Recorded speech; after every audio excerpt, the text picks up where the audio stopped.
before the Prohibition era, heavy drinking was a regular part of life in America. People drank at work, people drank at home, and we began to wonder if we were drinking too much. Women thought that men drank too much and they began to protest against it. And it was unprecedented. Protests began in Ohio and soon began to shut down schools and get attention from firefighters who hosed down the women. These women left their homes and raised support for their cause. Some saloons closed down in support of these protests. They put their anti-alcohol beliefs in school books, and eventually the movement died out. But their ideas were not forgotten. The Anti-Saloon League used propaganda to gain support of American politicians.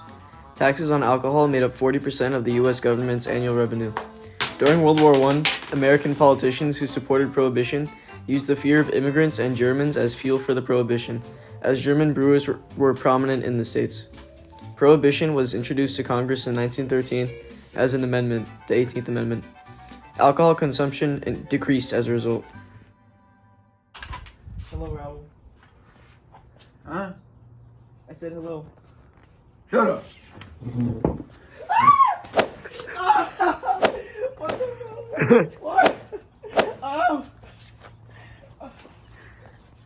sick of this. I'm going to protest.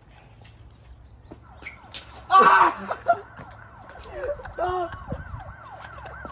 Please stop! Alcohol is bad. I need to ban alcohol. Hey you, shut up. Hey, that's a good idea. Germans are bad and they drink alcohol. Yeah, Let's ban alcohol.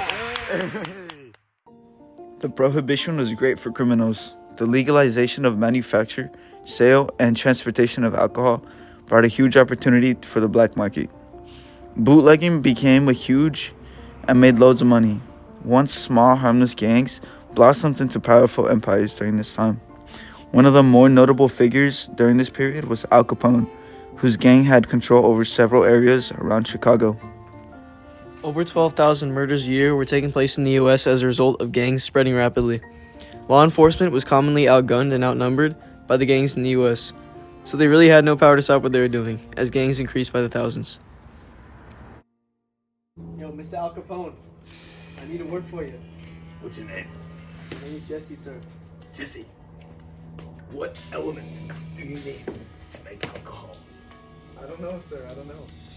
Jesse, let's cook. Okay, Hey, Chicago PD. Put your hands where I can see you. Yes, officer. Just 1 second. shoot him, yo!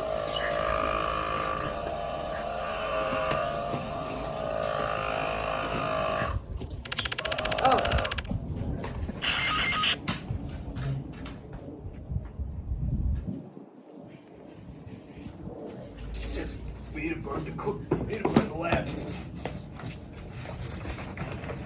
Go. Revolt Act, named after Chairman Andrew Volstead of Minnesota, enacted in 1919 and took effect in 1920, put to provide enforcement for the 18th Amendment prohibiting the manufacture and sale of alcoholic beverages.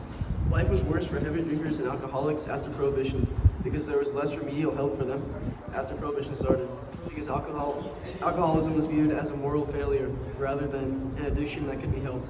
So as a result, alcoholics were incredibly depressed. Speakeasies were secret bars in a way that sold alcohol. I'm an alcoholic. No one wants to support me anymore. Everybody hates me. Hey Nathan. Hey, stop that, man. Hey, come here, man. I got the thing for you, man. Let's go. Hey, Ricky. Yeah. It's my buddy Nathan. He needs a drink. Okay. Come in. You're an alcoholic? Yes, sir. Here's just a thing for you. Oh my It's God. called the speakeasy. Thank you so much, sir. Yeah. Here. Have a beer. Have a seat, bud. Gary Nation, born on November 25th, 1846. Gary was a T County, Kentucky, U.S. Died June 9th, 1911, Landworth, Kansas. She was an American temperance advocate famous for trashing a bar. She basically helped the entire Prohibition movement, as that Carrie Nation, born on November 25th, 1846. American temperance advocate, famous for trashing a bar.